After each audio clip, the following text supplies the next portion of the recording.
Metro Africa Express has raised $31 million in new funding as it moves to expand into Ghana and Egypt. This is MAX's first close of a Series B funding round. Guy-Bertrand Njoya, the CFO of MAX, joined me earlier to discuss this.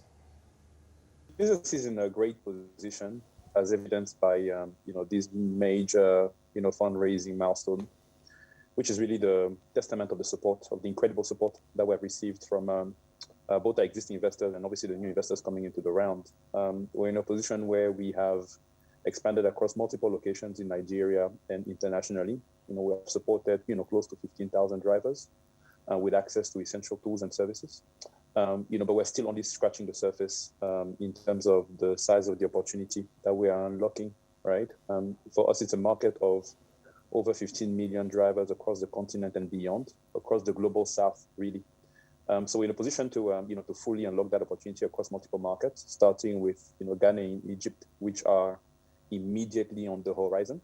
But beyond that, we're looking at the rest of the continent, across Francophone, across the Eastern, across Southern Africa, and across locations such as the GCC, the Gulf region, and beyond. Right? It's the problem of access to essential tools and services, the problem to access to credit and financing solution, is one that is prevalent across most emerging markets, and which is today barely addressed. Right? Most commercial drivers across small vehicles, the small vehicles that you and I, every single commuter or every single SME or businesses utilizes to move around or to get across to the customers. The market supporting those drivers is one that is massively underserved. And that is the opportunity that we are, that's the challenge that we are solving, that's the opportunity that we are unlocking as a business.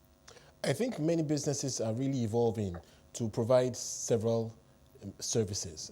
We know the likes of Uber providing a service that can allow people to make orders for food and so forth. Where do you see your business evolving to? Potentially, what more can you be doing? What we have been doing, what we have been focusing on is understanding the key pain points faced by those operators, right? When you talk about businesses such as Uber and any of the other large ride-hailing or delivery platforms, they rely on a key resource, which is the person actually operating the vehicle, right? Whether it's a delivery vehicle, whether it's a transportation vehicle. So that person, that operator, that driver, that commercial driver, today, going back to to what I was mentioning earlier, today, those drivers are not served at scale. Their needs aren't met beyond obviously connecting them to demand.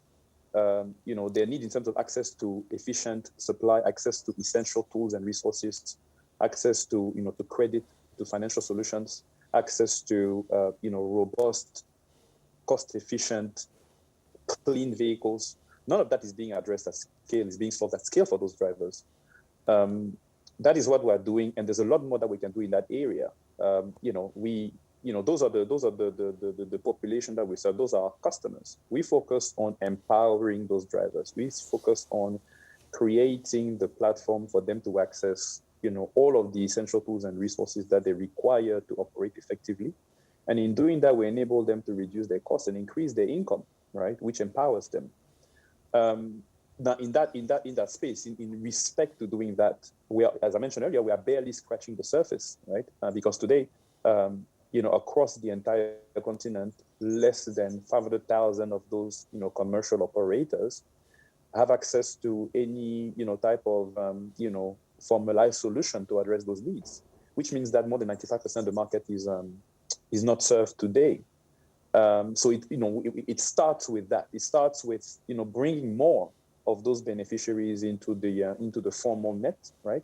And then as a second phase, once that's done, is deepening the depth and breadth of services, that we provide to those drivers.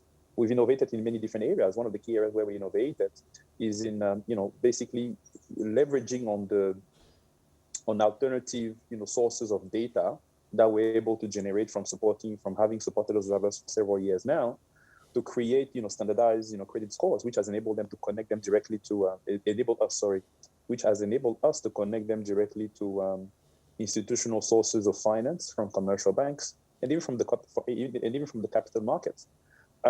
So yeah, it's something. It's a piece of work that we're extremely passionate about. That we are extremely humbled to be doing, humbled by the result that we are seeing. But we're very well aware of the fact that there's still a lot more to do. So that's how we're thinking about Right. the continued work that we have ahead of us.